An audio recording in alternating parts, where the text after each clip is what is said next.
অনেক কবরের পাশে কুকুরেরা ঘেউ ঘেউ ঘেউ ঘেউ করে কান্না করে, গরু রশি সিরিয়া পালায় যায়, কারণ ওরা কবরের আযাব নিজের চোখে দেখতে পায়।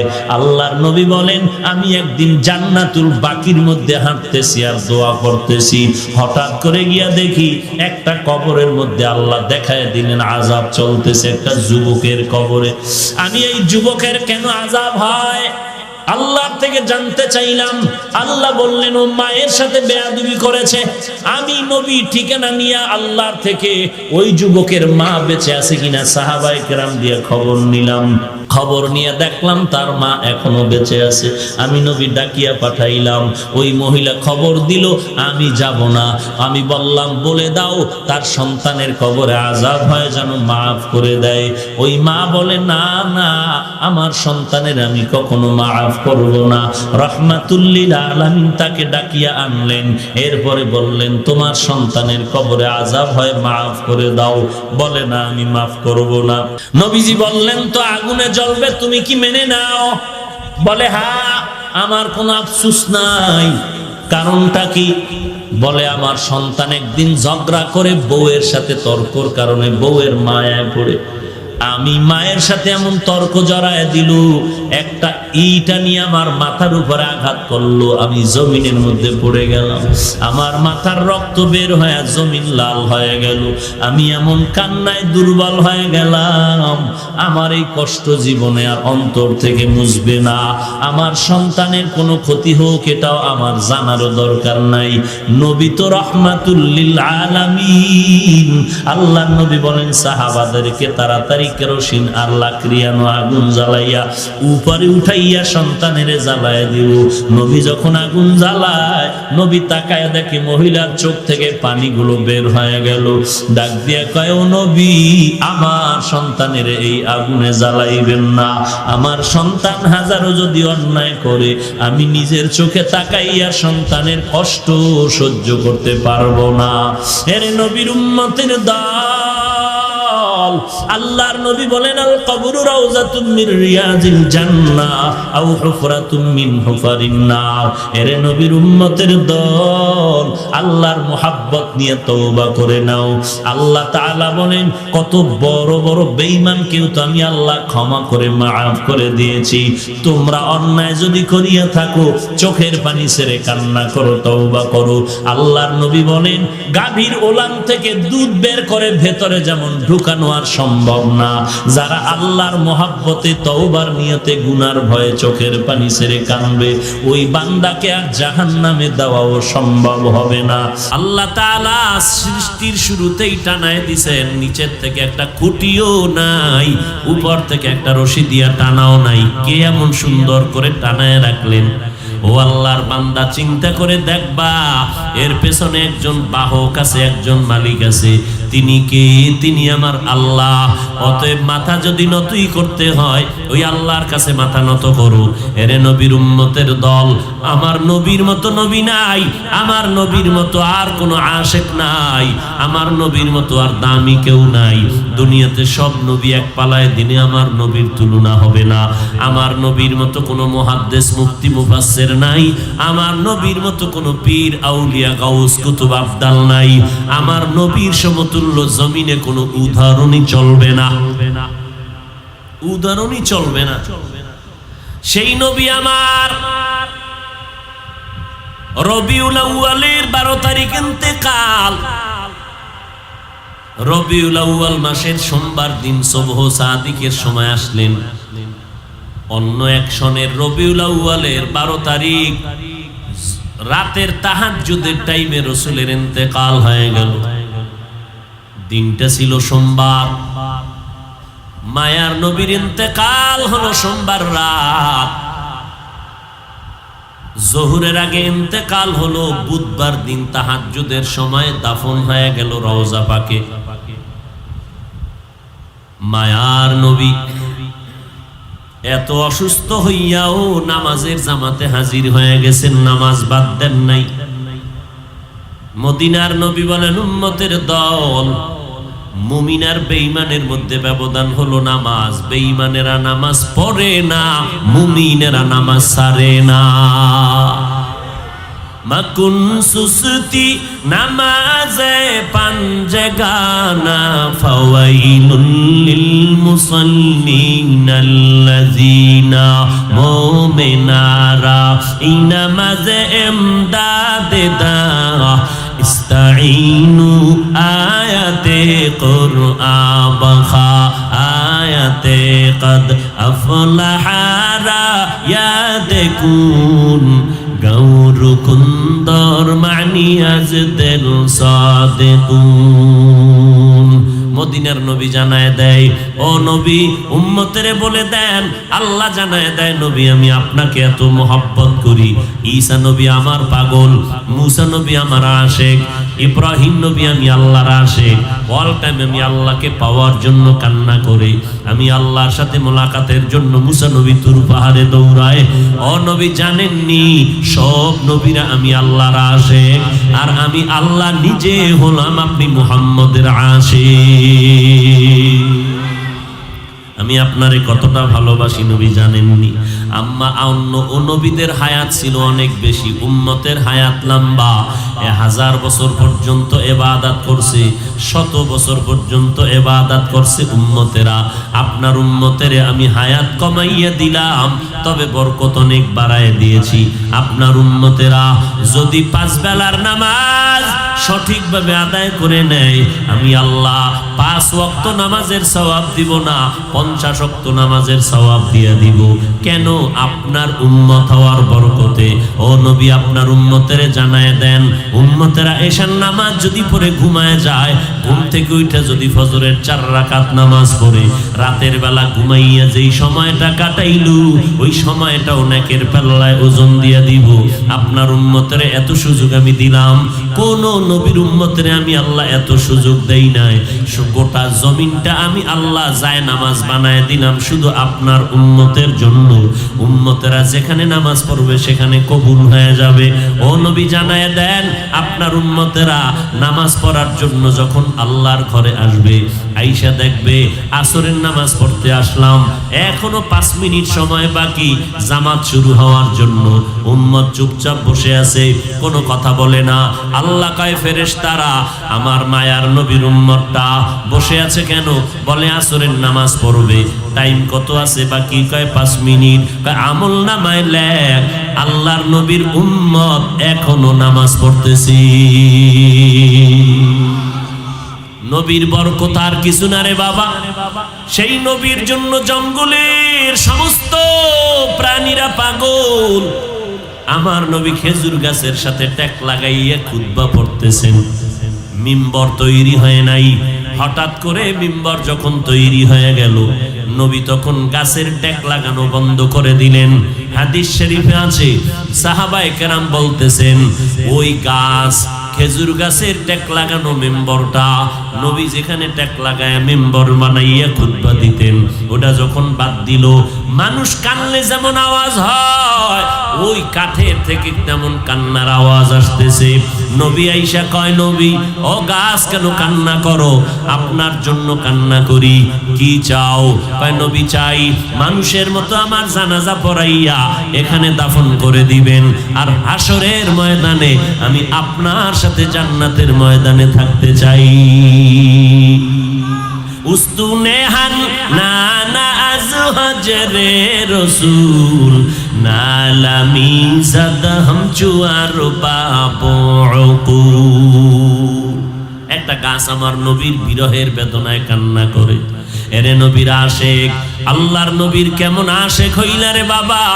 আলেমেরা বয়ান করে, আমরা বক্তারা বয়ান করি 12 মাস। বৃষ্টি নাই, রৌদ্র নাই, ঈদের পরের দিন থেকে দৌড়ানো শুরু করলাম। রমজানের আগের দিন 22শে মার্চ পর্যন্ত দৌড় চলবে, রমজানের ভেতরেও দৌড় চলবে। ডেইলি ফজরের পরে বয়ান, আসরের পরে বয়ান, ওদিক দিয়া তাবলিগরাও বয়ান করে, আবার আর এক দিক থেকে পীর সাহেবরা বয়ান দেয়, আবার অন্য দিক দিয়া এলাকার মসজিদের খতিব সাহেবরা জুমায় বয়ান দেয়। এত বয়ানের পরেও কি বয়ান দেয়? নবীর আদর্শের মালা গলায় লাগাও, নামাজ পড়ো, মা বাবার খেদমত করো, অন্যের হক নষ্ট করিও না। মিথ্যা কথা বলিও না, মানুষের উপরে জুলুম করবা না। এত বয়ান শোনার পরেও বান্দা তুমি নবীর আদর্শওয়ালা হতে পারো নাই। আর আমার মায়ার নবী অল্প টাইমে মক্কা এমন মানুষ তৈরি করে ফেললেন, আমার নবীর এত আশেক তৈরি হয়ে গেল, ওয়াইস করিনি নবীকে দেখতেই পারে নাই, এমন দূরের থেকে মুহাব্বত। ইন্তেকালের পরে নবীর জুব্বা পেয়ে গেল ওই ওয়াইস করিনি রহমাতুল্লাহ আলাই। কেমন মায়ার নবীর আশেক, এরে নবীর উম্মতের দল। মদিনার নবী বলেন, আমাকে যদি কেউ ভালোবাসার দাবি করো, আমি প্রমাণ পাবো আমার সুন্নতের ভালোবাসার মাধ্যমে। কারণ নবীর রেখে যাওয়া সুন্নত খ্রিস্টানেরা পালন করবে না, আমার নবীর রেখে যাওয়া সুন্নতের আমল ইহুদিরা করবে না, হিন্দু ভাইরা কখনো নবীর আদর্শ মতো চলবে না। নবীর রেখে যাওয়া আদর্শ পালন করবে মুসলমান। কিন্তু ঘরে ঘরে ঘরে ঘরে মুসলমান আছে, নবীর সুন্নতের ঘেরান নাই। উম্মত আছে ঘরে, নবীর সুন্নতের ঘেরান নাই। একজন আশেক খেজুরের বাগানের মধ্যে পানি দেয়, হঠাৎ করে কানের মধ্যে আওয়াজ আসলো, মদিনার নবী জমিনের মধ্যে জিন্দা নাই। ওই আশেক পাত্র ফালাইয়া আসমানের দিকে তাকাই একটা চিৎকার দিয়া কয়, ও আসমানের মালিক, তুমি আমাকে অন্ধ বানাইয়া দাও, কারণ এই চক্ষু দুইটা আমি রিজার্ভ করে রেখেছিলাম, মদিনাওয়ালারে দেখবো আর কলিজারে ঠান্ডা করব। আজকে যদি মদিনাওয়ালা নাই থাকে, এই চোখ দিয়ে আর কাউকে দেখতে চাই না, তুমি আমারে অন্ধ বানাইয়া দাও। এরে নবীর উম্মতের দল, বয়ান শুনতেছো, জানতেছো, এরপরও কেন টুপিটা মাথায় দিতে চাও না রে বাবা? চুলগুলো নবীর তরিকায় রাখতে চাও না? আমরা কি নবীর তরিকা মানার কারণে আমাকে সম্মান কমে গেল? অনেকে ভাবতেছো নবীর তরিকা মতো চলতে গেলে, হুজুরদের কথায় যদি নবীর তরিকা মানি, আদর্শ মানি, তাহলে স্বাধীনতা থাকবে না।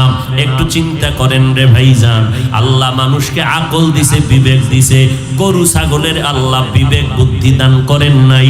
গরুটারে যদি আপনি বলেন বয়ান কইরা, এই গরু, আমরা একদিনের জন্য চট্টগ্রাম শহরে বেড়াইতে যাইতেছি ম্যাডাম সহ, ঘরের দরজায় তালা লাগায় দিলাম, তুই আমগো বাড়িটা পাহারা দিবি, তোর যখন বাথরুমের দরকার হবে, আমার বাড়ির পেছনে পাকা টাইলস মোজাইক করা বাথরুম আছে, ওখানে গিয়া পায়খানা করবি, তোর যখন পানির পিপাসা লাগবে, টিউবওয়েলের কাছে পানি রাখছি, ওখানে গিয়া পানি পান করবি।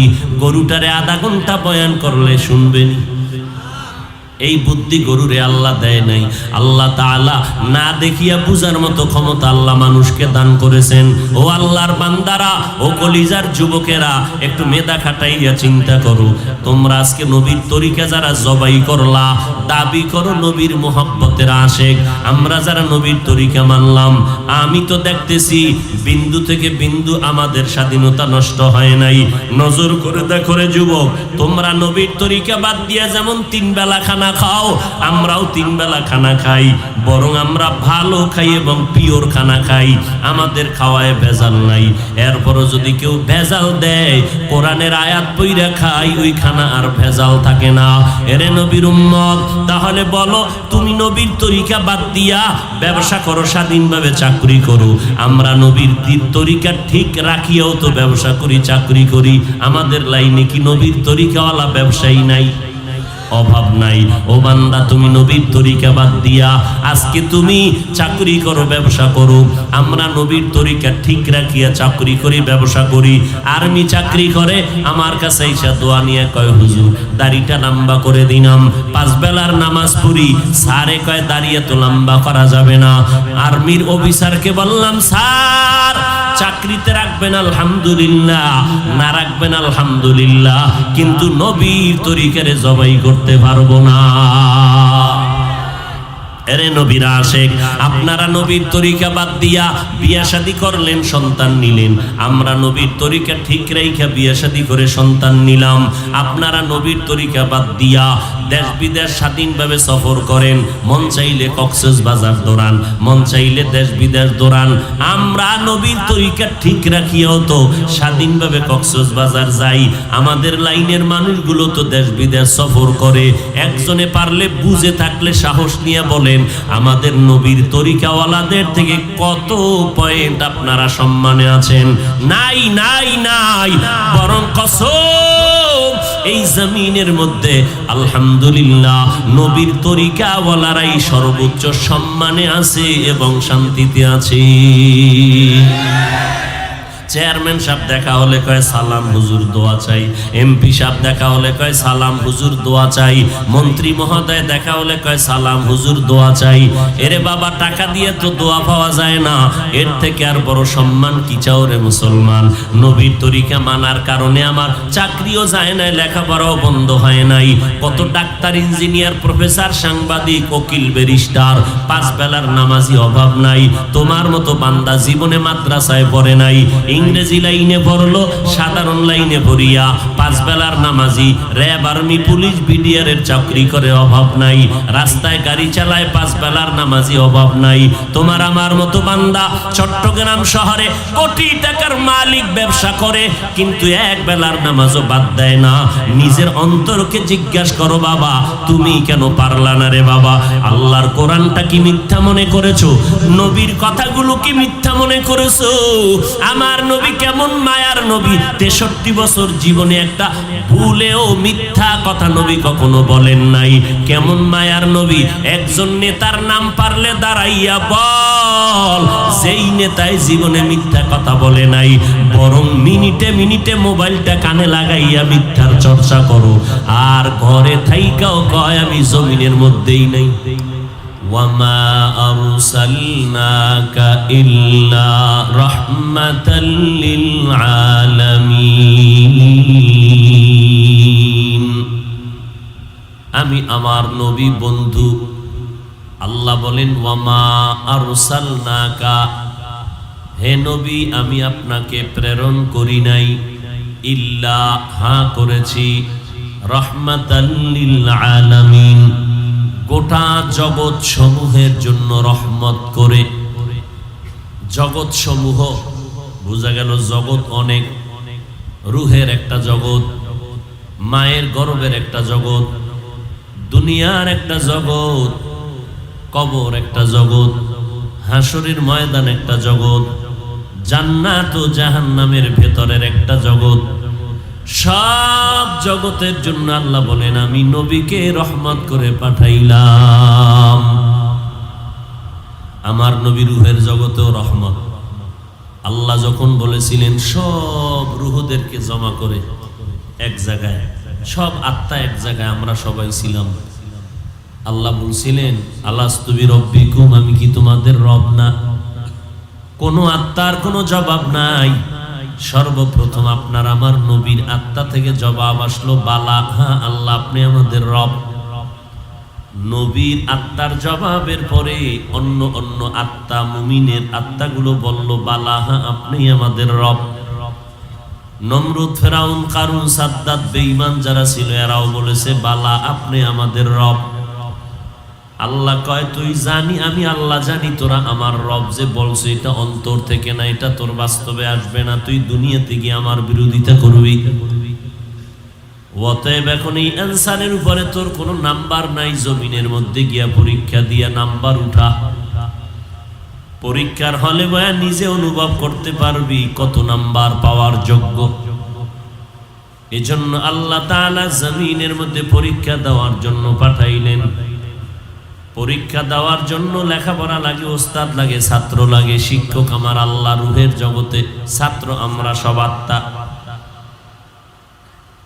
সবক আল্লাহ দিছেন, আমরা সবকের জবাব দিছি। ও শিক্ষক সবক দেয়, ক্লাসের মধ্যে পড়া দেয়, ছাত্ররা আবার পড়া শিক্ষকের দেয়। এতটুকু যথেষ্ট না, ছাত্র শিক্ষকের সম্পর্ক ফাইনাল হবে পরীক্ষার মাধ্যমে। আমরা মাদ্রাসায় লেখাপড়া করি, শিক্ষক আমাদের সবক দেয়, আমরা আবার পরের দিন সবক শুনাই। এরপরও কেন পরীক্ষা? কারণ শিক্ষক জানে আমি কোন লেভেলের ছাত্র, আমার নাম্বার কত, মেধা কেমন। এরপরও কেন পরীক্ষা নেয়? কয় ওস্তাদ জানার জন্য না, ছাত্র যেন পরীক্ষা দিয়ে নিজেরটাই নিজে জানতে পারে কত নাম্বার পেয়ে পাশ করবে না ফেল করবে। আল্লাহ জানেন আমরা কত নাম্বার পাওয়ার যোগ্য, মেধা কেমন। জানার পরেও কেন আল্লাহ পরীক্ষায় পাঠাইলেন? আল্লাহ কয় আমি আল্লাহ জানার জন্য না, বান্দা তোদেরকে জানানোর জন্য, মরার আগেই যেন জানতে পারো তুই জান্নাতি নাকি তুই জাহান্নামী। তোর আমলের দ্বারা যেন তুই জেনে নিতে পারো তুমি জান্নাতি না জাহান্নামী।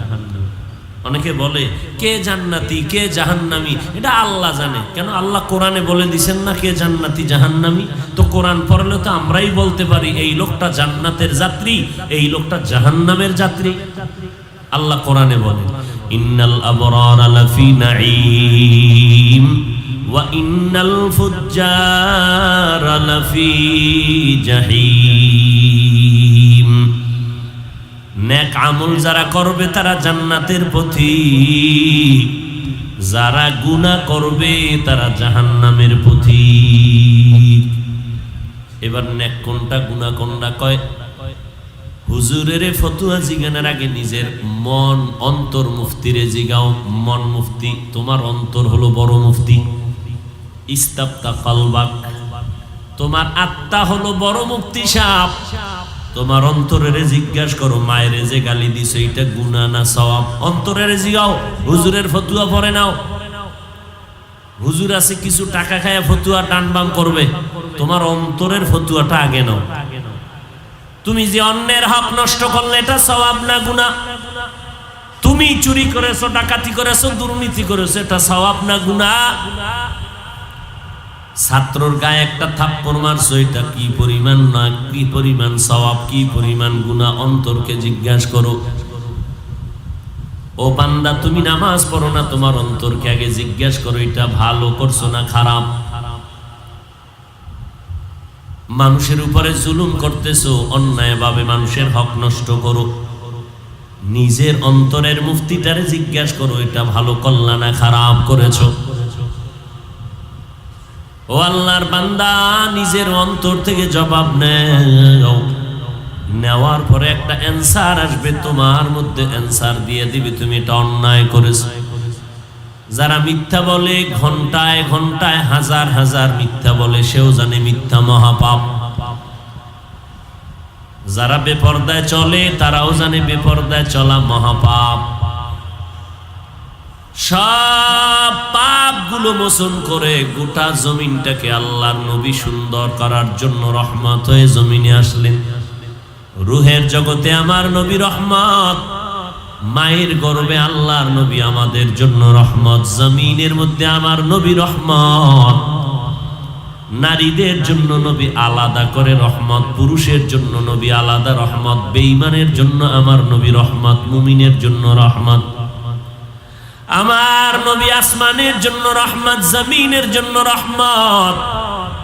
আমার নবী জঙ্গলের প্রাণীদের জন্য রহমত, সমুদ্রের মাছের জন্য রহমত, উড়ন্ত পাখির জন্য রহমত, গর্তের পিপিলিকার জন্য রহমত।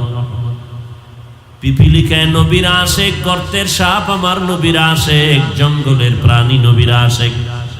কিন্তু কপাল পরা মুসলমান আমরা সেই নবীর আজও পর্যন্ত চিনতে পারলাম না। যদি চিনতাম তাহলে আমার নবীর আদর্শ নিয়ে চলতাম, যদি নবীর মোহাব্বত নিয়ে চলতাম, বেঈমানের পা চাটা গোলাম হইয়া চুল কেটে ইন্দুর আর বান্দরের সাইজ ধরতাম না। तुको जाओ सुन्नते अहमद को जा बा मोहम्मद कैबुअत निस्बत तोरा मन अहब्बा सुन्नती कौले रसूल मजदाए का नामई हम कुन कबूल। সহজ মনে করেন দুনিয়াটা না? মানুষ যদি খানা না খায় কথা বলতে পারে না। মাওলা পাকের রহমতের উপরে চলতেছি, না হয় একটা মানুষ ডাক্তার বলে 6 ঘন্টা না ঘুমাইলে তার শরীর ঠিক হয় না। আপনার আর আমি ঘুমাইলেন, দুপুরে খাইলেন, আমাদের রাত্রে কোনো ঘুম নাই, প্রোগ্রাম করে বাসায় যাইয়া সকালবেলা ফজর করে কিছু টাইম ঘুম, আবার দৌড়, আবার দৌড়ের উপরে সারা রাত চলতে থাকে। আবার প্রতিদিন প্রোগ্রাম, জোহরের পরে, মাগরিবের পরে, এশার পরে 1-1.5 ঘন্টা করে চিল্লানো। এটা মাওলা পাকের দয়া ছাড়া কারো দ্বারা সম্ভব না। এই চিন্তা করে একবার দোয়া করছেন, গালি তো দিয়ে রাখছেন হুজুরের এরমি, হুজুরগো বিরুদ্ধে করতে দিলে মোটেও বাজে না। নিজে যে দুনিয়ার আকাম করেন এ নিয়ে কোনো পেরেশানি নেই। যদি থাকতো তো বলতো না আমরা হুজুরগো থেকেও ভালো আছি। এরকম কিছু বেনামাজি বলে না, চট্টগ্রাম এলাকায় বলে না, না? হ্যাঁ, নামাজ নাই, রোজা নাই, পর্দা নাই, সুন্নাত নাই, এরপরও বলে আমরা হুজুরদের থেকে ভালো আছি। আমগো দিল পরিষ্কার। কেমন পরিষ্কার? মদিনার নবী কয় যারা নামাজ পড়ে না এরা পৃথিবীর নিকৃষ্ট চোর। যারা নামাজ না পড়ে এরা পৃথিবীর চূড়ান্ত চোর। এদের মতো বড় চোর আর কেউ নেই। কথা যা বলতেছি রসুলের মোহব্বত নিয়ে, রসুলের আদর্শের বয়ান। কিন্তু আমি যে রসুলের মোহব্বতের পার্সেন্ট কম, এই জন্য কথাগুলো কষ্ট লাগে। মোহব্বত বেশি থাকতো তাহলে আর রসুলের কথা শুনলে কষ্ট লাগতো না, বরং কান্না আসতো, আল্লাহ আমি এত খারাপ হয়ে গেছি, তুমি আমাকে মাফ করে দাও। আর নামাজ ছাড়বো না, আর বেপরদায় চলবো না, আর নবীর তরিকার বাহিরে চলবো না। বয়ান কি শুনবেন আর কি করব? সব দলাদলিতে খণ্ড বিখণ্ড হয়ে গেছে বাংলাদেশটা। এই জন্য আমি ভাবতেছি কয়েকদিন ধরে যে আমেরিকায় ইসলাম কায়েম হবে দ্রুত, রাশিয়ায় কায়েম হতে পারে খুব দ্রুত, ইন্ডিয়ায় হবে, তবে বাংলাদেশে হবে না। কেন? আমগো টুপিওয়ালাদের দলাদলি আর হিংসা আর ধাক্কা ধাক্কির কারণে। আমগো দোষ নাই, সব আমগো টুপিওয়ালাগো দোষ। কারণ আমরা টুপি মাথায় দিয়ে আপনাদের সামনে আসছি, বয়ান করব। বয়ান করতে গিয়ে ফট করে বলে ফেললাম যে কোরআন শরীফের মধ্যে জাল আছে। কি নাউজুবিল্লাহ বললেন না? মানে কি ওই লাইনের আপনারা দালালি করেননি? কোরআনে জাল আছে কি? কোরআনে জাল আছে? কোন মুমিন যদি এই কথা বিশ্বাস করে ঈমান থাকবে? অথচ আমাদের মতো টুপিওয়ালা, আমার মতো লঙ্গি ভরা মোল্লা না, বহু ডিগ্রিওয়ালা মোল্লা সোনার বাংলায় ওয়াজের প্যান্ডেলে বয়ে কয় কোরআনে হাদিসের থেকেও বেশি জাল। এ তো গোপন কিছু না। মোবাইল খুলো, ইউটিউব খুলো, দেখবা তার বক্তব্য। আর এক বক্তায় কয় নবীরা গুনাহগার, অন্যায়কারী, অপরাধী, আল্লাহ এদের দিয়ে অপরাধ করাইছেন। তো আওয়ামী লীগওয়ালারা কয় নাই, বিএমপি ওয়ালারা বলে নাই, বলেছে আমার মতো মোল্লা, আমার মতো লঙ্গি পরা না, ডিগ্রিওয়ালা মোল্লা। দোষ তো আপনার না, দোষ আমাদের। আপনারা কই যাবেন? আবার বলবেন সমালোচনা করি। সমালোচনা করা ওয়াজিব, না করলে গুনাহ হবে। জানেন সমালোচনার ডেফিনেশন? জানেন? কোরআন হাদিস পড়ছি আমরা, মাসলা আমরা জানি না, আপনারা জানেন। গীবত করা হারাম, 4 কারণে গীবত করা ওয়াজিব, না করলে গুনাহ হবে। কে গীবত করবে, কার গীবত করবে? ওয়াইলুল লিকুল্লি হুমাযাতিল লুমাযা, সূরার ব্যাখ্যা পড়েন, পেয়ে যাবেন। সমালোচনা করা ওয়াজিব। কোন কারণে? ঈমান বাঁচানোর জন্য। এই যত কথা বলতেছি ঈমানকে হেফাজতের জন্য। আমার রসুল 1500 বছর আগে বলে গেছেন আলেম 2 দল, এক দল বাতিল আর এক দল হক। রসুলের কথা। আপনারা কোন পক্ষে যাবেন, বাতিলের না হকের? চিনবেন কি করে? সিটিগোল স্বর্ণের কালার তো এক। বরং আমার থেকে ডিগ্রি তাদের বেশি যারা বলে কোরআনে জাল আছে, নবীরা ভুল করেছেন। হায় হায় হায় হায়, এই জন্য বললাম বাংলাদেশে ইসলাম খুব দ্রুত কায়েম হবে না, আমাকে টুপিওয়ালাদের কারণে। আল্লাহ হেদায়েত দান করুন। কার হেদায়েত চাইলেন? আমাদের হেদায়েত চান। অন্য মানুষের হেদায়েত পরে, আগে নিজে ঠিক হন। কু আনফুসাকুম ওয়া আহলিকুম নারা, নিজে বাঁচো পরে আহালকে বাঁচাও। অন্যের হেদায়েত পরে, আগে নিজের হেদায়েত হইল কিনা চিন্তা করেন। এখানে ওয়াজে বসছেন, হাফিজুর রহমান আসলে দেরি করলো কেন? বহুত বয়ান দিয়ে ফেলাইছেন আমি আসার আগে। আজকে যে ফজর পড়েন নাই ফিডা খাইব কে? যারা জোহরের নামাজ পড়েন নাই ফিডা কে খাইব? আসর পড়েন নাই, মাগরিব পড়েন নাই, এশার নামাজও অনেকে পড়ে না। এখানে নামাজ চলে, আর একদল রাস্তায় বিড়ি টানে। এরকম আশেখে রসুল নাই? এর কপালে হাউজে কাউসার, রেডিওয়ে যাও। কোন কাউসার বাবা? যাও রেডিও, টের হইবে সময় মতো। তুমি আমি তো সিরিয়াল সারা বান্দা। যারা সিরিয়ালের বান্দা জান্নাতের টিকিট পাইছে আবু বকর, ওমর, ওসমান, আলী সহ 10 জন। নামাজ, ইশরাক, আউয়াবিন, চাষ, তাহাজ্জুদ, 5 ওয়াক্ত, তাকওয়া, ইখলাস, কোনটার ঘাটতি নাই। জান্নাতের টিকিট পাইয়াও মরণ পর্যন্ত কান্না করছেন, কবরে একা কেমনে থাকবো। আর আমনে কে? আমনের কোনো বেইল আসেনি? নামাজ যা পড়ছেন কবুল হইছে গ্যারান্টি, তো মাস্তানি করেন কেন?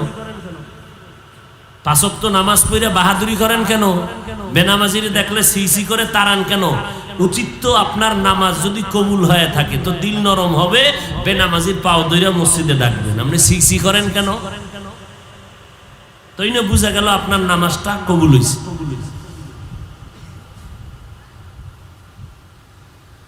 হায় হায়, মিড আওয়াজ শুনবেন, খালি মিড আওয়াজ, মিষ্টি ওয়াজ। ওয়াজের পরে মিষ্টি, ওয়াজের আগে মিষ্টি, ওয়াজের ভিতরে মিষ্টি। কোনো কড়া আওয়াজ শুনতে চায় না উম্মতেরা। কেন? হায় হায়। ওয়ামা আরসালনাকা ইল্লা রাহমাতাল লিল আলামিন। আল্লাহ তাআলা বলেন, আমি নবীকে রহমত করে পাঠাইলাম জগৎ সমূহের জন্য। মদিনার নবী মক্কা নগরীতে এমন সময় পদার্পণ করলেন যেই সময় মক্কার মানুষ ছিল সৃষ্টির নিকৃষ্ট, খারাপ। মক্কার মানুষের মতো চরিত্রহীন, বর্বর আর জমিনের মধ্যে কেউ নাই। বাইতুল্লাহর মধ্যে 360টা মূর্তি লাগানো, টানানো। নারী আর পুরুষেরা উলঙ্গ হইয়া বাইতুল্লাহর চারপাশ তাওয়াফ করে। যুবক যুবতী অবাধে চলে, যৌবনের আদান প্রদান করে, কোনো ভালাই নেই চরিত্রের। কন্যা সন্তানদের সমাজের বড় বোঝা মনে করে। যদি ঘরে খবর পায় আমার কন্যা আসতেছে জমিনের মধ্যে, মা কাপড় টেনে দেয়, বাপ সমাজে মুখ দেখায় না লজ্জায়। কোনো বাপ সুযোগ পাইলে মেয়েটাকে জ্যান্ত মাটির মধ্যে দাফন করে দেয়। ঠিক এমন এক সময় আমার আপনার নবী আসলেন রহমত নিয়ে, উম্মতকে শান্তির বার্তা নিয়ে। মায়ার নবী জমিনের মধ্যে আসার পর আসা মাত্র পরিবর্তন শুরু হয়ে গেল জমিনের ভেতরে। আম্মা জান আমেনা বলতেছেন, মুহাম্মদ আমার গর্ভ থেকে যেদিন ভূমিষ্ঠ হয় ওদিন আমি একটা আলো দেখতে পাইলাম। যে আলোটা শুধু আমার ঘর আলোকিত করে নাই, বরং ওই আলো দিয়ে আমি নজর করে দেখলাম বসরা এলাকার রাজপ্রাসাদ গুলো পর্যন্ত আলোকিত হয়ে গেছে। পারস্যের মধ্যে 1000 বছর পর্যন্ত অগ্নি জ্বলতো, আগুন জ্বলতো, যেটা কখনো নিবে না, অগ্নিশিখা। নবীর জন্ম হওয়া মাত্র সাথে সাথে সে আগুন নিবে গেল। আল্লাহর নবী জমিনে আসলেন, পরিবর্তন শুরু হতে লাগলো। মায়ার নবী হাঁটতেছেন রাস্তা দিয়ে, মেঘের খণ্ড নবীরে ছায়া দেয়, সূর্যের গরম যেন কষ্ট না পায়। মক্কার মানুষেরা দেখে কয়, এটা কেমন সন্তান? আমগো মাথার উপরে তো মেঘ ছায়া দেয়, নেটাকার সন্তান যে মাথার উপরে ছায়া দেয় মেঘ, ঘাম থেকে মিশকের ঘ্রাণ। মায়ার নবী যেখানে কদম দেয় দীর্ঘদিন পর্যন্ত ওই জায়গা থেকে মিশকের ঘ্রাণ আসে। মদিনার নবী বলেন, এ দুনিয়ার মানুষ, আমি জন্মলগ্নে সেই আমার পরিবর্তন শুরু হয়ে গেল জমিনের ভেতরে। আমেনা বলেন, যত বাচ্চা মা গর্ভে নেয় কত ঘুম নাই, মাথা ব্যথা, ঘুমাইতে পারে না, পেট ব্যথা। আমার মুহাম্মদ আমার গর্ভের ভেতরে আছে, আমি বিন্দু থেকে বিন্দু কোনো কষ্ট অনুভব করি নাই। অন্য মহিলারা বাচ্চা প্রসবকালে রক্ত যায়, ব্যথা পায়, চিৎকারের আওয়াজ। আমি মুহাম্মদের প্রসবকালে বিন্দু থেকে বিন্দু কোনো অনুভব করতে পারি নাই, ব্যথা, কোনো রক্ত যায় নাই। অন্য সন্তান খতনাবিহীন অবস্থায় জন্ম নেয়, মদিনার নবী বলেন, আমি খতনাকৃত অবস্থায় মায়ের গর্ভ থেকে জমিনে আসলাম। আসিয়া আল্লাহর নবী সেজদারত অবস্থায় আমার মাওলা পাকের শুকর আদায় করলেন। নবী যখন সেজদা অবস্থায় জমিনে ভূমিষ্ঠ হলেন, ঠিক একই সময় বাইতুল্লাহর ভেতরে 360টা মূর্তিও সেজদায় রত হয়ে গেছে। মূর্তি কথা বলতে পারে, তারা লড়াচড়া করবে, সেজদা কেমনে করবে, রুকু কেমনে করবে। মাওলা পাকের কুদরত সব জায়গায়। মেধা খাটান যায় না, খাটাইলে মেধা হ্যাং হয়ে যায়। মেমোরির জিবি 1, মেমোরির জিবি কি 8 জিবির লগে পাল্লা দিলে হবে? হ্যাঁ, তো মেমোরি হ্যাং হয়ে যায়। আল্লাহ মেধা যদ্দূর দিছেন ওই পরিমাণ ভাবো, বেশি ভাবতে যাবা চান্দি গরম হয়ে যাবে। তখন নারী হইলে হতে হবে বেশ্যা তাসলিমা, জাহান্নামী নাস্তিক, আর পুরুষের লাইনে হতে হবে আহমদ শরীফ। কে আহমদ শরীফ? অশিক্ষিত একজন শিক্ষিত কলেজের প্রফেসর।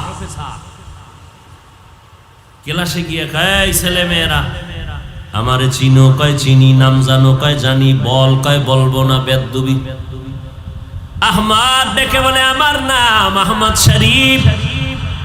আজকে থেকে শুনে নাও, তোমরা শুনছো কোরআন শরীফ, হাদিস শরীফ, মক্কা শরীফ, মদিনা শরীফ। আজকে থেকে কোরআন শরীফ, হাদিস শরীফ, মক্কা শরীফ, মদিনা শরীফ বাদ, আমি আহমদ শরীফ তোমাদের জন্য যথেষ্ট।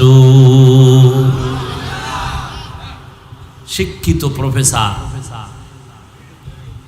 মোবাইলের মাধ্যমে জাগাত মিছা কথা, মিথ্যা কথার চর্চা, কত হাজার মিথ্যা কথা দিয়া বান্দা ঘুমায়, মিথ্যা কথা দিয়া বান্দা ঘুম থেকে উঠে।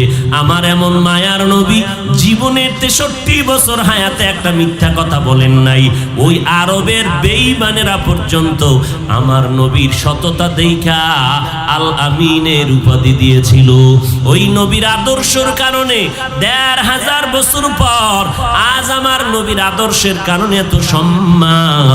নবী নাই, তারপর সম্মান কিন্তু মোটেও কমে নাই। আজকে নবীর আদর্শের কারণে আল্লাহর কোরআন সিনাই নিয়া দেশ বিদেশ সফর করে সম্মানের পুরস্কার নিয়ে আসতেছে আমার দেশে। ও নবীর উম্মতেরা, কোন ধান্দায় পড়ছো? বিয়া কইরা এরপরে নবীর তরিকা ধরবা, বিয়া করবা, তার গ্যারান্টি দিছে কে? তোমারে। তুমি আর 5 বছর বাঁচবা, সেই গ্যারান্টি কে দিল? এই মহামারী করোনায় কত প্রাণ চলে গেল, কত মা চলে গেল, কত বাপ চলে গেল, কত যুবকের লাশ কবরে রাখলাম, কত যুবকের জানাজার ইমামতি করলাম। এই যে কয়েক মাস আগে, বেশি দিন হয় নাই, ঢাকা থেকে মোমেনশাহী রোডে ময়মনসিংহ এলাকার বিশ্ব রোডে ট্রাক চলে, গাড়ি চলে, ধুম গাড়ি চলে, ব্রেকহীন গাড়ি চলে, বিরামহীন। হঠাৎ আল্লাহর এক বান্দি গর্ভের মধ্যে বাচ্চা নিয়া, সাথে একটা কন্যা, আর এক পাশে স্বামী, 3 জনে রাস্তা পার হয়, বাবা, মা আর কন্যা। যখন পার হইতে গেল, ট্রাকের নিচে পড়ে গেল, বাবায় মারা গেল, মহিলাও মারা গেল, কন্যা সন্তান মারা গেল। কিন্তু আল্লাহর কুদরত, ওই মহিলার গর্ভে যেই বাচ্চাটা ছিল ট্রাকের চাপায় বের হয়ে গেল। ওই বাচ্চাটা আজ পর্যন্ত জমিনে বেঁচে আছে। কাদের কুদরত দারি বার কামাল, আন্তা রব্বি আন্তা হাসবি যুল জালাল তুহি কাদের জলিলুল্লাহ জাহাদার বহর হালে তুহি মেরা নেগাহদার। এরে নবীর উম্মতের দল, মায়ার নবী আমার জমিনে আসছেন এত অসহায়, বাবাকে বাবা বলে ডাক দিতে পারলেন না আমার মায়ার নবী। 6 বছরে মা হারায় আমার নবী বড় অসহায় হয়ে গেল। 8 বছরে দাদা আব্দুল মুত্তালিবেরও হারাইলেন। আমার নবী বড় এতিম, বড় অসহায়। মায়ার নবীর চারদিকে দুশ্মন। আরবের বড় বড় লিডারেরা কয় মুহাম্মদ নারী চাইলে দিব, বাড়ি চাইলে দিব, গাড়ি চাইলে দিব, ক্ষমতা চাইলে দিব, কিন্তু আমাদের মূর্তি পূজার বিরুদ্ধে বলিও না। মদিনার নবী কয় গল্লা যাবে, জীবন যাবে, আমি মুহাম্মদ জমিনে আসছি বাতিলকে উৎখাত করার জন্য, আল্লাহর দ্বীন জমিনে প্রতিষ্ঠা করার জন্য, কাবা ঘরের মূর্তি ভাঙ্গার জন্য, আল্লাহর ইবাদত করার জন্য। আমাকে লোক দেখায় লাভ নাই, আমি আমার আল্লাহর মোহাব্বত নিয়ে মরতে চাই, আল্লাহর মোহাব্বত নিয়ে বাঁচতে চাই। মায়ার নবী এইভাবে যখন শুরু করলেন, দুশ্মনের দুশ্মনী বেড়ে গেল। ওমরের মতো বান্দাটা তরবারি নিয়ে দৌড়ায় মুহাম্মদের কল্লা নেওয়ার জন্য। এরে নবীর উম্মতের দল, ওই সময় আমার নবীর কেউ নাই। আল্লাহর নবী বলেন যখন আমার বয়স 25-এর কোঠায় চলে গেল, আমি তখন আল্লাহর হুকুমে 40 বছরের একটা বিধবা নারী খাদিজা নামের ওই নারীটাকে বিবাহের বন্ধনে আবদ্ধ করে নিলাম। ওই খাদিজা 2 জন স্বামী বিদায়ের পর আমাকে 3য় স্বামী হিসাবে গ্রহণ করলেন। আরবের ভেতরে খাদিজার মতো টাকাওয়ালা সম্পদওয়ালা কোনো নারী নাই। কেমন আল্লাহ পাক আমার রাস্তা ওপেন করে দিলেন। ওই খাদিজা আমি নবীর দাওয়াতের প্রথম মুসলমান, কোন পুরুষ না, একজন নারী আমার খাদিজা। আমার খাদিজা কালেমা পড়ে প্রথম মুসলমান হয়ে গেলেন। আমি নবী দাওয়াত দেই, ওই খাদিজার তার সম্পদগুলো আমি মুহাম্মদের হাদিয়া দিয়ে দিলেন। আমি আল্লাহর নবী দ্বীনের দাওয়াত দিতে কষ্ট কম করি নাই। আমি মুহাম্মদের শরীরের মধ্যে মশা পড়া হারাম, মাছি পড়া হারাম, কিন্তু আমি নবী ঘরের মধ্যে দোয়া করলে কবুল, কোনো সন্দেহ নাই। আমি মসজিদে বসে দোয়া করলে কবুল, কোনো সন্দেহ নাই। কিন্তু তারপরেও আমি মুহাম্মদ মদিনার পার্শ্বে খন্দক খুঁজলাম উহুদের ময়দানের আগে। আমি মুহাম্মদ সাহাবায়ে কেরামদের বললাম আপনারা সবাই নামেন, গর্ত খনন করেন, শত্রু আসতেছে, আমরা গর্ত খনন করব, এরপরে আত্মরক্ষার জন্য আমরা গর্ত খনন করি। ওই আরবের প্রচন্ড রোদের তাপ, আবার পাথরওয়ালা জমিন, নবী নিজ হাতে গর্ত খননের কাজে নেমে গেলেন। সাহাবায়ে কেরাম নামলেন। কিছুক্ষণ কাজ করার পরে সাহাবায়ে কেরামের একটা দল নবীর সামনে এসে কাঁদেন, জামাটা উঠাইয়া বলে নবী তাকায় দেখেন ক্ষুধার কারণে পেটে পাথর বেঁধেছি, একটা একটা পাথর। ক্ষুধার যন্ত্রণা সইতে পারি না, সূর্যের গরম সইতে পারি না, ও নবী কেমনে কাজ করব? মায়ার নবী চোখের পানি ছেড়ে কয়, রে সাহাবারা, তোমরা মনে করেছো তোমরা কষ্ট করে পেটে পাথর বেঁধেছ, মুহাম্মদ আরামে খায় আর ঘুমায় না। মুহাম্মদের দিকে তাকায় দেখ।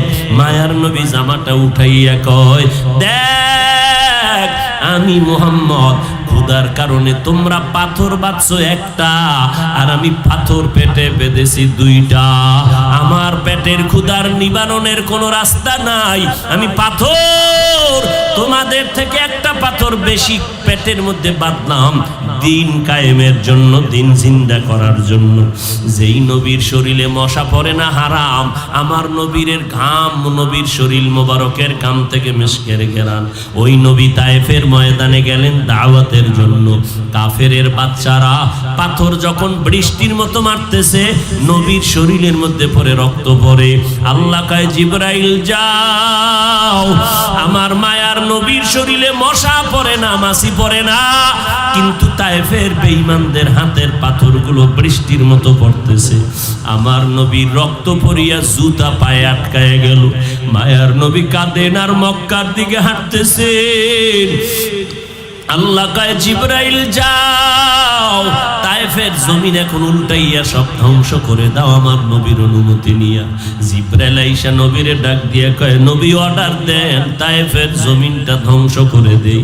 মায়ার নবী কয় জিবরাইল না না, আমি মুহাম্মদ কাউকে ধ্বংস করার জন্য আই নাই, আমি রহমত নিয়ে আসছি, আমি রহমাতুল লিল আলামিন। তায়েফবাসীরে মারবা না, কারণ ওরা আমাকে চিনে না, ওরা আমাকে জানে না। যদি চিনতো জানতো আমারে মারতো না। ওদেরে মারবা না, কারণ ওরা চিনে না আমি মুহাম্মদ বড় এতিম। ওরা জানে না আমার মা নাই, আমার বাবা নাই, আমি বড় অসহায়। আজ আমি এতিম হয়ে গেলাম দিনের খেদমতের জন্য। বাবার আদর পেলাম না, মায়ের আদর আমি পেলাম না। এরে নবীর উম্মতের দল, উম্মতের জন্য নবী এত কষ্ট করে গেলেন। ওই নবীর রেখে যাওয়া সুন্নত আজ তোমার সামনে বিলীন হয়ে যায়। বেঈমানেরা নবীর সুন্নতের জবাই করলে আমরা নবীর আশেক মুসলমানেরা প্রতিবাদ জানাবো। কিন্তু আজকে আমি মুসলমান দাবি করলাম, নামাজটা ঠিক মতো পড়ি না, আল্লাহর কোরআন পড়ি না, নবীর সুন্নত অনুযায়ী চলি না। ওই অন্ধকার কবরে যেদিন যাইবা, আজকে আমি বক্তা, আপনারা শ্রোতা, আপনি ডাক্তার, আমি রোগী, আমি ইমাম, আপনি মুক্তাদি। যতই বাহাদুরি করেন, আমি গরিব, আপনি আজকে কোটিপতি, কিছুই না। যেদিন সাদা কাফনে ঢুকবা, সেই দিন কে ধনী কে গরিব কোনো ভেদাভেদ থাকবে না। গেঞ্জিটা বেলেট দিয়া কেটে কেটে রেখে দিবে, সাদা তিনটা কাফন আমাকেও পরাবে, আপনাকেও যেদিন পরাবে। ওই বাঁশবাগানে যখন নিয়ে রাখবে কবরের মধ্যে, আল্লাহর নবী বলেন ওখানে আর কোনো প্রশ্ন নাই তুমি কয় টাকার মালিক, তুমি কি পরিমাণ শিক্ষিত, তুমি পীর না মুরিদ, তুমি আলেম না মূর্খ, জানার দরকার নাই। তিনটা প্রশ্নের জবাব দাও, রবের পরিচয় দাও, ধর্মের পরিচয় দাও, রহমাতুল লিল আলামিনের পরিচয় দাও। ওই অন্ধকার কবরে তিনটা প্রশ্নের জবাব যারা দিবে তারা জান্নাতি হয়ে যাবে। যারা জবাব দিতে পারবে না তাদের কবর হবে জাহান্নামের টুকরা। কারা জবাব দিতে পারবে না? দুনিয়াতে যারা রবের গোলামি করবে না, ইসলাম মানবে না, নবীর সুন্নত মানবে না, এরা কবরে গিয়া ওই প্রশ্নের জবাব দিতে পারবে না। ও নবীর উম্মতের দল, মদিনার নবী বলেন জবাব যখন দিতে পারবে না, আল্লাহ পাক কুদরতের আওয়াজ দিয়া রাগান্বিত হয়ে বলবে, ও ফেরেশতা, এই নাফরমানের আমি আল্লাহ দুনিয়াতে কম সুযোগ দেই নাই। আমার দেওয়া সূর্যের আলো, চাঁদের আলো, আমার দেওয়া পানি বাতাস ভোগ করলো, জমিনের ফসল, গাছের ফল, নদীর মাছ খাইয়া এত বড় নিমক হারাম একবারও আলহামদুলিল্লাহ বলে নাই। ওলামায়ে কেরামরা পায়ে ধরে ধরে নামাজের দাওয়াত দিত, নামাজ পড়ে নাই। এখন আর দেরি করিও না, কবরে জাহান্নামের বিছানাটা দাও, জাহান্নামের সাথে রাস্তা বানাও। ও কবরের মাটি, এই নাফরমান গুনাহগারকে দুই পার্শ্ব থেকে জোরে জোরে চাপ দাও। ও নবীর উম্মতেরা, আমরা কেমন একজন মায়ার নবী পাইলাম, যেই নবীর কোনো তুলনা নাই। বেঈমানেরা পর্যন্ত আমার নবীর সামনে বেয়াদবি করার কোনো সাহস নাই। আমার এমন নবী, নখ কেমনে কাটবা সেখানেও নবী আদর্শ শিখায় গেলেন, মাথার চুলগুলো কেমনে রাখবা সেখানেও নবী আদর্শ শিখায় গেলেন, জুতা দুইটা পায়ে কেমনে পরবা সেখানেও নবী আদর্শ শিখায় গেলেন। ও নবীর আশেকের দলেরা, ওই নবীর সুন্নতের আমল যদি আমরা না করি, জমিনের মধ্যে আর কোনো বিধর্মীরা করবে না। সুযোগ আছে, একটাই সুযোগ আছে, তওবা করে নাও। মরণের আগে তওবা করে নাও, কারণ কখন মরণ হবে জানা নাই। এমন কোনো দিন নেই যে মরণের খবর পাওয়া যায় না। যুবকের লাশ আর লাশ। অতএব এখনো সময় আছে, তওবা করে নাও। আল্লাহর কাছে অন্তর দিয়া বলো, হে মালিক, আমার মতো গুনাহগার কেউ নাই। নবীর সুন্নতের জবাই করলাম জীবন ভর, নামাজ পড়ি না, রোজা রাখি না। ও আল্লাহ, আজকে থেকে তওবার নিয়ত করলাম। এই রবিউল আউয়ালে তওবার নিয়ত করলাম। আমার নবী যে আদর্শ রেখে গেলেন, ওই সুন্নতের আদর্শ আর ছাড়বো না। না দোয়া নিয়ে চলবো, বেয়াদবি করব না। উলামায়ে কেরামের পরামর্শ নিয়ে চলবো, বেয়াদবি করব না। দেশের বিরুদ্ধে, জাতির বিরুদ্ধে কোনো ষড়যন্ত্র করব না। আল্লাহর কাছে অন্তরকে নরম করে বলি, হে মালিক, চেষ্টা করি, নিয়ত করলাম তওবার। শয়তানের ধোকায় পড়ে পারি না রে আল্লাহ, আপনি তৌফিক দান করেন। মরণ পর্যন্ত যেন তওবার উপরে সুন্নত নিয়ে চলতে পারি, বলেন আমিন। আলহামদুলিল্লাহি রাব্বিল আলামিন, ওয়াসসালাতু ওয়াসসালামু আলা সাইয়্যিদিল আমবিয়া ওয়াল মুরসালিন ওয়া আলা আলিহি ওয়া আসহাবিহি আজমাইন। ইয়া আরহামার রাহিমিন, ইয়া আরহামার রাহিমিন, ইয়া আরহামার রাহিমিন, রব্বিরহামহুমা কামা রব্বায়ানি সগীরা। ও দয়ার মালিক, গুনাহ বোঝা মাথায় নিয়ে বেহেশতের বাগানের মধ্যে হাত তুলেছি রে আল্লাহ। কত উলামায়ে কেরাম, মুরব্বী, হাজী সাহেব, কত ব্যবসায়ী, চাকরিজীবী, কত যুবক ছাত্র ভাই, পর্দার আড়ালে কত মা বোনেরা হাত তুলেছেন। মেহেরবানি করে আমাদের জীবনের গুনাহগুলো মাফ করে দেন আল্লাহ। মাহফিল কবুল করে নেন, আয়োজনকারী সহযোগিতাকারীদের কবুল করে নেন, অতিথিবৃন্দ যারা সমস্ত অতিথিদেরকে কবুল করে নেন। এলাকার ঘরে ঘরে শান্তি দান করেন। মা বোনদের আবেদা পর্দানিশী বানায় দেন, সন্তানগুলো নেককার বানায় দেন। সারা দুনিয়াবাসীকে মাফ করে দেন। বাংলাদেশ শান্তির দেশ বানায় দেন। আয় আল্লাহ, বাংলাদেশ শান্তির দেশ বানায় দেন। আয় আল্লাহ, প্রশাসনিকভাবে যারা কাজ করে দিনদার বানায় দেন। সরকার বাহাদুর থেকে সকল জনপ্রতিনিধিদেরকে দিনদার হিসাবে কবুল করে নেন। আয় আল্লাহ, আমাদের 5 ওয়াক্ত নামাজি বানায় দেন। নবীজির সুন্নাতওয়ালা, আমলওয়ালা বানায় দেন। যুবকদের দিনের খাদেম বানায় দেন। আয় আল্লাহ, যারা ব্যবসা করে, কামাই রুজি, ব্যবসায় চাকরিতে হালাল ভাবে বরকত বাড়ায় দেন।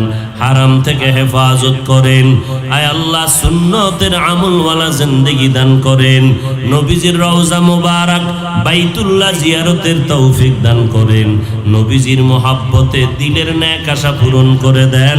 আয় আল্লাহ, ইলম ও হিলিম ও হিকমত আমলে বরকত বাড়ায় দেন। চলার পথে ইজ্জতের সাথে হেফাজত করেন। আয় আল্লাহ, রিয়া, হাসাদ, কিবির দূর করে ইখলাস দান করেন। তওবাওয়ালা জিন্দেগি দান করেন। গুনাহ মুক্ত জীবন দান করেন আল্লাহ। ও দয়ার মালিক, আমরা যারা হাত তুলেছি, যাদের মা নাই, যাদের বাবা নাই, অন্ধকার কবরস্থ যারা, মেহেরবানি করে সবার কবর জান্নাতের বাগান বানায় দেন আল্লাহ। যারা বেঁচে আছেন হায়াত বাড়ায় দেন। ও আল্লাহ, সমস্ত আম্বিয়ায়ে কেরাম, সাহাবায়ে কেরাম, শুহাদায়ে কেরাম, আউলিয়ায়ে কেরাম, আসাতাজায়ে কেরামদের মাকাম কবরে জান্নাতের ভিতরে উঁচু করে দেন আল্লাহ। আয় আল্লাহ, তাদের রুহানি ফায়েজ ও বারাকাত দান করেন।